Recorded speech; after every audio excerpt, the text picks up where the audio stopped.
Hello and welcome to this week's edition of the Golden Gloves Chat Show. With me, Roarke Knapp. Roarke, fantastic, always seeing you. Brilliant fight you had on Saturday night on Cracker Jack at Empress Palace.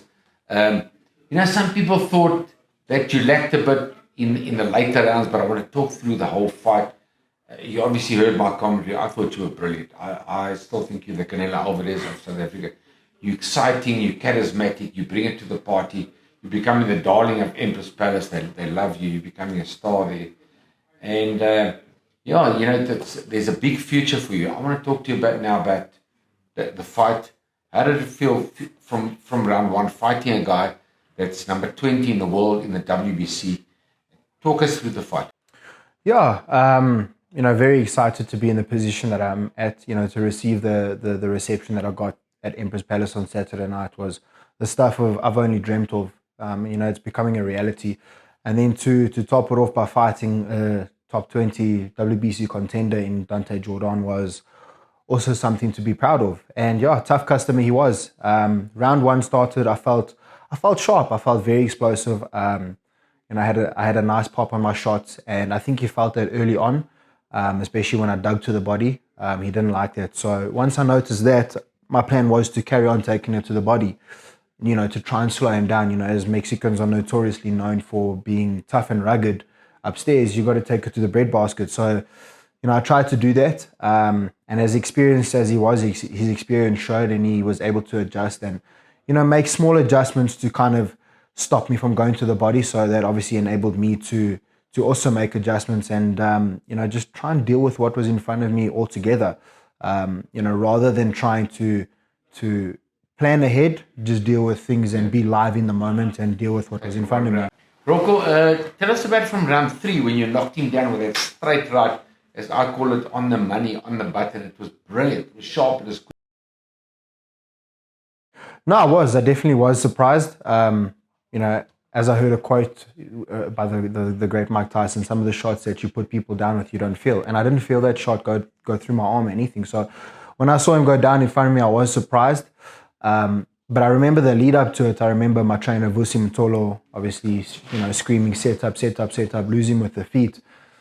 And the way I angled off allowed me to open up my left hook to throw the straight right down the pipe, which he didn't see coming. And it's always a shot you didn't see. So, it only spurred him on even more. You know how tough Mexicans are when they get back up and they just as jittery as they was before. I knew I had to be on my P's and Q's and, stay calculating, stay safe. Stay careful. Mexican fighters, they just shake it off. He jumped up.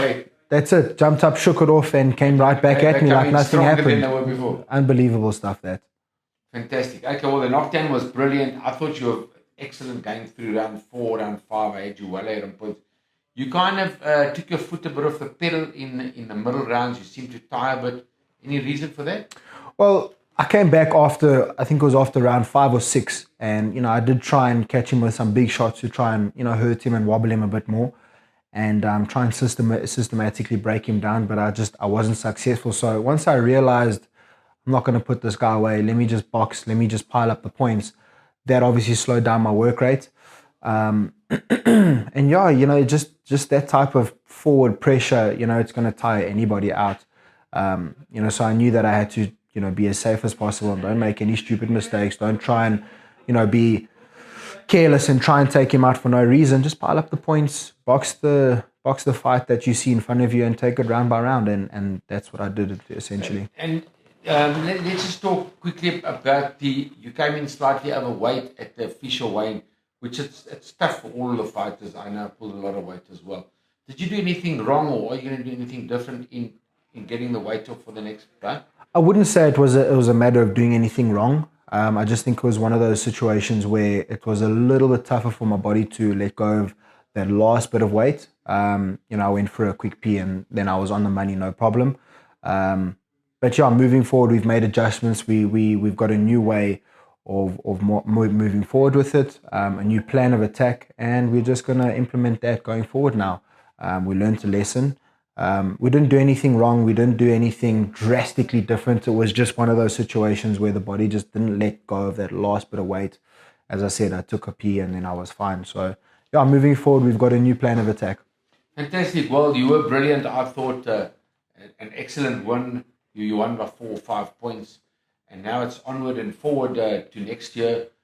Golden Gloves has got big plans for you. Empress Palace got big plans for you. As I said, you are becoming the favorite boxer at Empress Palace. You're becoming the star.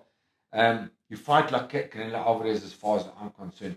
Are you looking at guys like Jamal Charlo yet and thinking that's where you could be one day? Listen, I mean, to be very honest with you, in the position that I'm in right now, I never ever thought that I would be in. So, if this is happening for me now, something I never thought would happen, who's to say that I won't fight one of those big guys one day? So, I'm embracing the possibilities of that and, laying the foundations now for it, understanding how important it is to, put the work in now, small deposits in the bank so that one day I can obviously make a huge deposit and, a huge withdrawal and do something big, just to put in the work, keep improving, stay dedicated and be obsessed with the sport. Live it, breathe it. Dream it, you can do it. Absolutely. I mean, we spoke off air about, I was at one of your earlier fights when you got a draw, still a Turfentine, and you were unlucky to get the draw, but you said like you didn't even realize you'd be where you are now sitting next to me.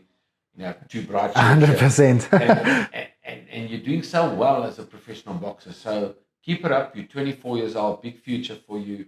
You are the Charlie Weir. A lot of the youngsters want to know who Charlie Weir was. He was a great draw card for South Africa and for Golden Gloves in the early 80s.